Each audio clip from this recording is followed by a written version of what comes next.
Maintenant, à Kinshasa, les délégués des partis politiques de l'opposition parlementaire et extra-parlementaire ont été reçus jeudi par le président du bureau de l'Assemblée nationale. Au centre de leurs entretiens, la problématique sur le consensus autour du choix du porte-parole de l'opposition.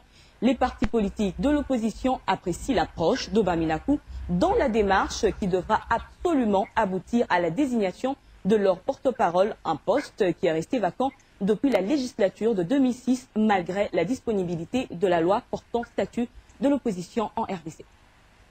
L'opposition congolaise n'arrive toujours pas à un consensus pour la désignation de son porte-parole. Trahison, corruption, accusation, voilà ce qui caractérise cette classe politique.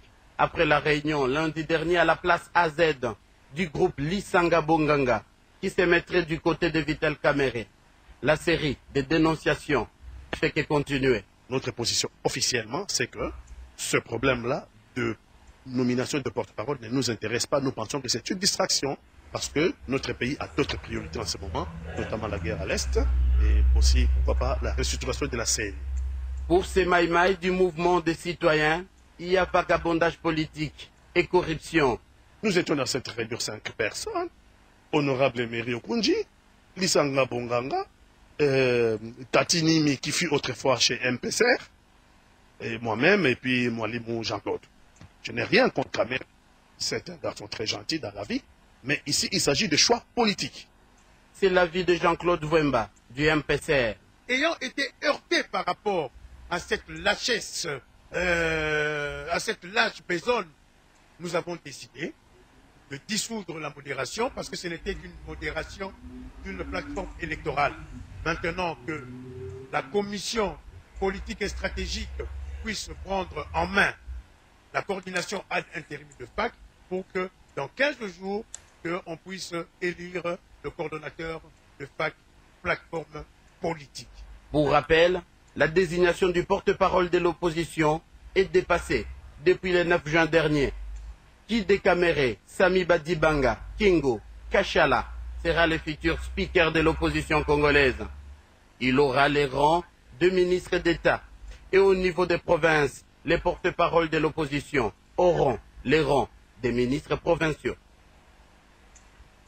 Justement, la désignation du porte-parole de l'opposition en RDC dépassée depuis le 9 juin. Kamerhe, Badibanga, Kengo, Kachala, Louaka, qui sera le futur porte-parole de l'opposition. Pendant ce temps, le camp de Vwemba et du Maïmaï Katanga accuse l'El-Koutani de tous les maux. Vous le savez très bien que nous sommes dans une période sensible avec la problématique du porte-parole de l'opposition, raison pour laquelle il vous souviendra que le président de l'Assemblée nationale avait reçu un groupe composé des membres des bureaux des groupes parlementaires de l'opposition. Et la loi est claire à ce sujet. Il y a des groupes parlementaires et il y a des groupes politiques. Raison pour laquelle les forces acquises au changement en tant que groupe politique, composés de 7 partis politiques qui sont à l'Assemblée nationale, et composés d'une 80aine de partis politiques qui ne sont pas dans les institutions, nous pensons que le président de l'Assemblée nationale a bien fait de nous inviter et on a échangé correctement avec lui. L'électorat national indépendante font le bonheur de la nouvelle société civile congolaise. Jonas Chombela félicite par la même occasion les députés nationaux pour leur sens des patriotisme. La satisfaction de la démarche citoyenne que nous avions menée depuis maintenant presque plus d'une année. Donc ce n'est pas la victoire, il ne faut pas qu'on se leurre, ce n'est pas la victoire. La nouvelle société civile reste très vigilante parce que ce qui se dit et ce qui se fait, c'est deux choses différentes. Donc nous resterons très vigilants. Mais pour aider de telle manière à ce que la loi électorale, ou la CENI qui sera très bientôt réformée, nous avons demandé à ce que la représentation nationale aille jusqu'au bout de la logique pour réorganiser la machine électorale. La nouvelle société civile congolaise rappelle à la représentation nationale la nécessité de la mise en place de la Cour constitutionnelle et la restructuration du Conseil supérieur de l'audiovisuel et de la communication. Au quartier Mikondo, dans la commune de Kimbonseke, dans cette partie de la ville de Kinshasa, l'eau est une denrée rare. Face à ces difficultés, la population de Mikondo a trouvé d'autres alternatives, dont l'approvisionnement en eau des puits, pourtant impropre à la consommation. Victimes de plusieurs maladies liées à l'eau non potable, les habitants du quartier Mikondo n'ont pas manqué de manifester leur ras-le-bol. Rwanda ya bongsa te, Français ya bongsa te, Belgique ya bongsa mboko te. Kaka yo nangai, état que congolais, fils majeur. Yango mwende wana kenda bani ni mwana citoyen.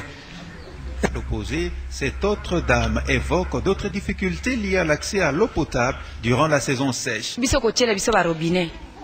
Avant Kabila le père kota, ezalaki kobima mesiko bobo yango. Totoka na mabulu na bapuyo basalela biso na ba ONG mususu. Esali 10 tozalaka na mai te totikalika na ba etikete la ndenge ezali wana. Mai passe. Tozaka kotoka mai ya mabulu. Ta mususu tozo bima watina prince. Kapona kende kuluka mai. Ayi banda kala mai ezalaki kobima.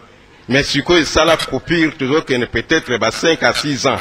Tozo kozwa lisusu mai te. Soki ezali boucher soki ni na yebite. To komaki te na niveau ya résidus des eaux batina ki biso quelques éléments ya kobongisa mais ezo simba kaka te. Observateurs, les souhaits seraient que des décisions urgentes soient prises en amont et en aval dans le but d'alimenter en eau potable les quartiers Mikondo dans la commune de Kimbonzi. Au complexe scolaire La Gloire ainsi qu'à l'école Swenge, les chefs d'établissement ainsi qu'un enseignant expliquent la ribambelle des difficultés qu'ils éprouvent.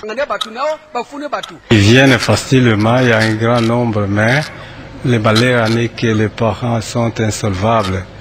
Ce sont les parents difficiles. La difficulté, c'est seulement... vous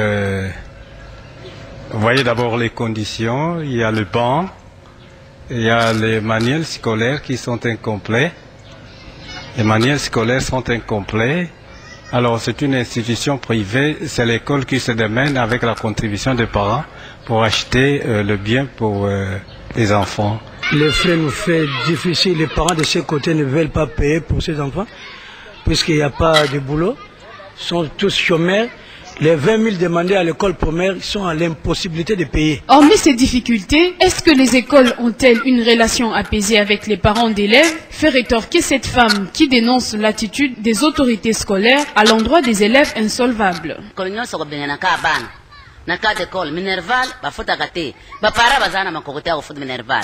Tout d'abord, à partir de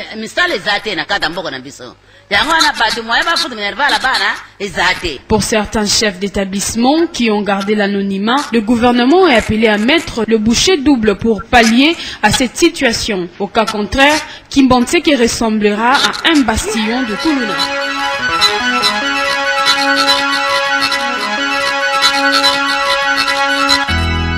La situation sécuritaire dans l'Est de la RDC est le principal sujet qui a fait la une des journaux parus ce vendredi 6 juillet 2012. Commençons avec Forum des As qui constate l'échec des mutins à Bunagana sous l'effet de la force des frappes des FARDC appuyées par la MONUSCO. Les quotidiens indiquent que les environs de la cité de Bunagana ont été transformés en une école d'artillerie hier jeudi 5 juillet à la suite d'une grande bataille aux prises les éléments de l'armée loyaliste aux espiègles du M23. Les confrères ajoutent que les FARDC appuyés par les éléments de la paix de la MONUSCO sont parvenus à mettre l'ennemi en déroute. Sur la même lancée, la prospérité fait état de la thèse de l'agression confirmée et consacre sa manchette à Bunagana, violent combat FARDC, MONUSCO contre le Rwanda.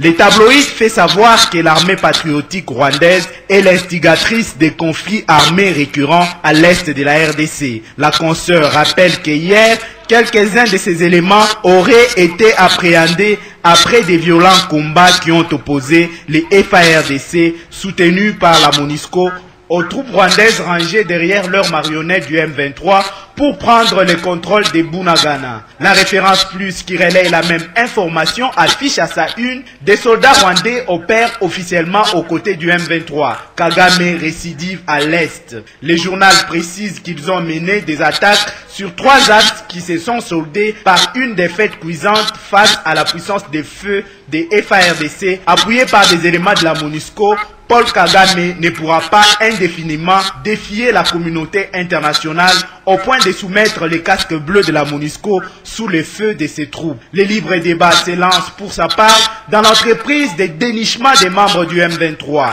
Il mentionne sur sa couverture Assemblée nationale et Jeune Serifouli, président politique du M23, et un loup dans la bergerie. Se basant sur les discours de Joseph Kabila, le Tri Hebdo renseigne que dans son adresse à la nation, à l'occasion du 52e anniversaire de l'indépendance du pays, le chef de l'État a insinué qu'il existe de grandes complicités de la rébellion du M23 dans la sphère des institutions nationales. De son côté, le palmarès parle d'un plan fatal en gestation à partir de Kigali.